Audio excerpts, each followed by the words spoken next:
Olá, hoje eu tenho o prazer de conversar com o meu amigo Alex Klemm, que é o Executive Chairman da Clairfield. Ele está nos visitando aqui em São Paulo e a gente vai bater um papo sobre a Clairfield e sobre o ambiente de M&A internacional. Eu vou fazer a entrevista em inglês, mas ela vai ser legendada. Alex, thank you so much for being here and taking this time to talk to us. I'd like to start asking about your background. Where you grow up, what your professional career, and when have you joined Clairfield?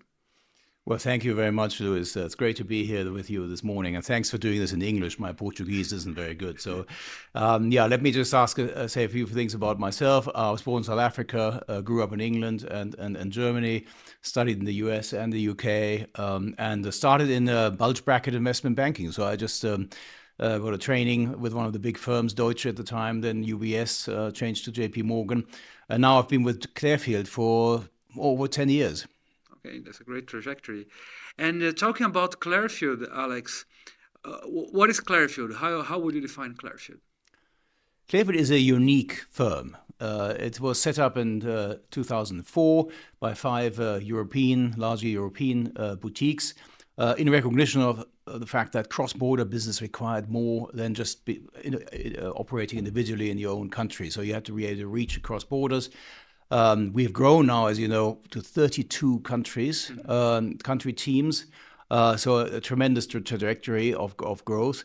We're independent. We own ourselves. And we do about 300 deals that we announce on behalf of our clients a year.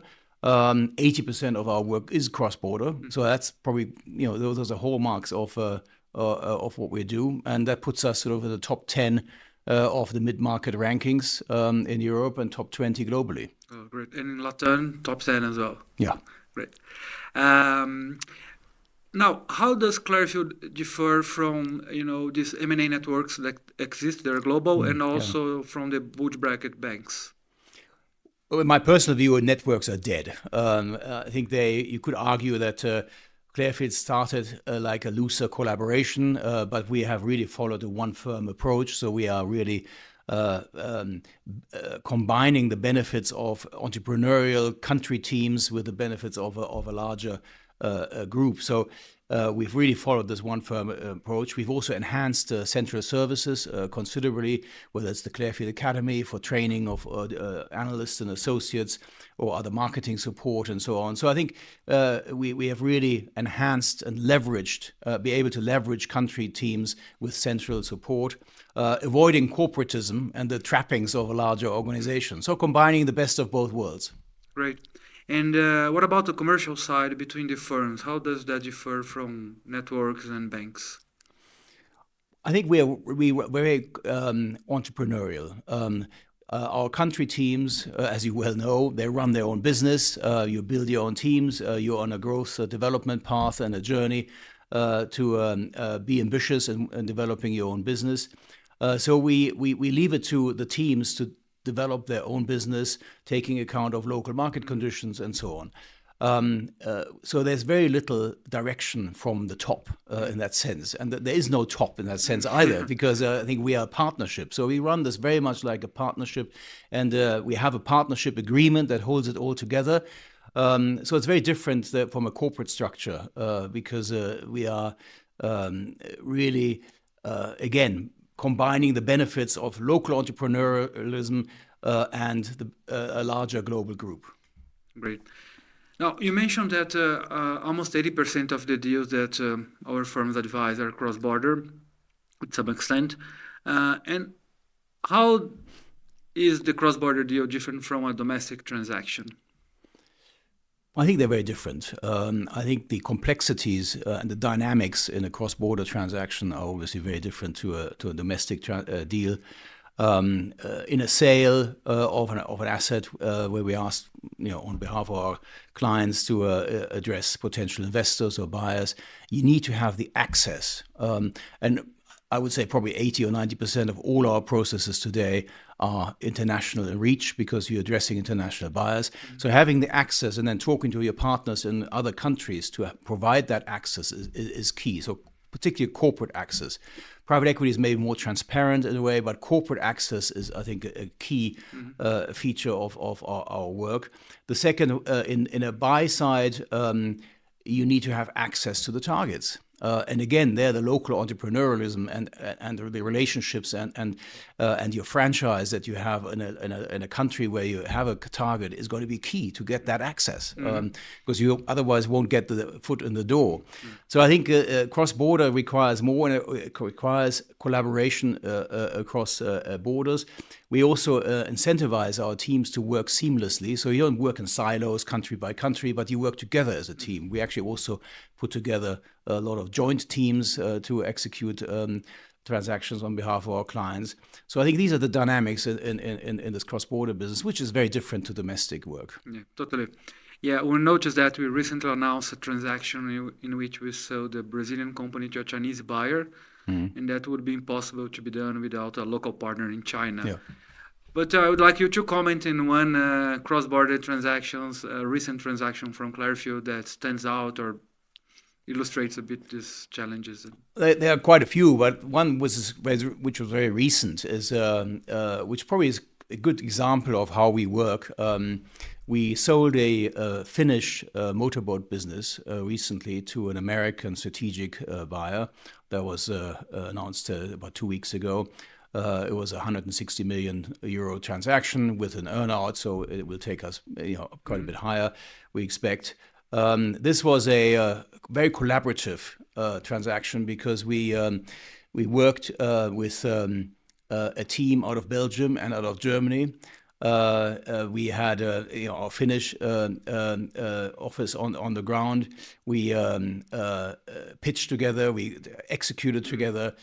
We shared the fees together. So I think it really puts the best foot forward in putting teams together that are particularly suitable for a transaction. And then we sold it to an American buyer. So I think it tells you something about this cross-border collaboration in a sizable transaction in the mid-market. Yeah, no, this is a great example. And now commenting about the global M&A environment, how do you see it, and what are the perspectives for Brazilian assets? I think we've seen the peak in the M&A market in 2021, and since then it's really come off, as we know, in terms of volumes, in terms of number of deals and values. We haven't really reached that peak. We have, as you know, a big pipeline congestion in private equity exits. We have so there's a lot that needs to come to market. There's still a lot of dry powder around as well, of course, to be invested. So it's that burning a hole in your pocket, of course, as well. But there are a lot of geopolitical uncertainties, so I think the jury is still out where we are in terms of the M&A cycle. I expect it will take some time to sort itself out. Strategics, however, have challenges to look for growth. We've seen in Europe there isn't as much growth as we like to in Europe. We see other areas where tariffs play a big role. Recently, developments are not particularly favorable. You have that Chinese-US rivalry. So that's putting a damper on M&A activity. But seeking growth and driving earnings is going to be a key motivator to do M&A. So I expect this to now shake itself out over the next 1 or 2 years and go up again. Great.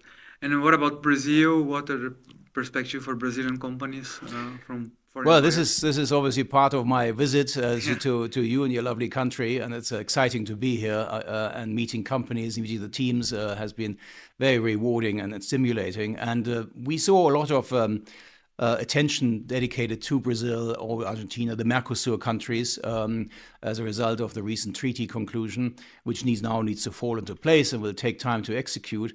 But it got a lot of media attention in Europe, and a lot of companies actually went on record to say, look, we're doing, for example, 10, 15 billion global sales, but we're only doing 150 in Brazil, in a country with 200 million inhabitants. We should be doing much more. So I think Brazil was sort of out of scope for quite a long time, particularly past COVID, where we saw that in our processes that we had a good half of foreign buyers buying assets. That went down to below a third, and this will change again because the attention has shifted to Brazil again and South America. So I would expect that foreign buyers are becoming increasingly relevant for Brazilian asset sales, and that's actually what we're all about. Yeah, exactly. These are good news. Right. Let's hope for that.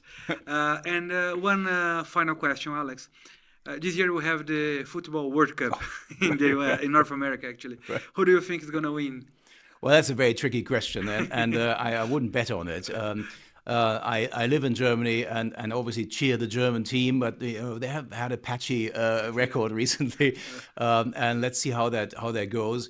I think our ladies' team is much better than the boys. For Brazil. Right, exactly. Great. Alex, thank you so much for this conversation. I think it was very helpful for our listeners. Thank you. Great to be here. Thanks, Liz. Thank you. Thanks.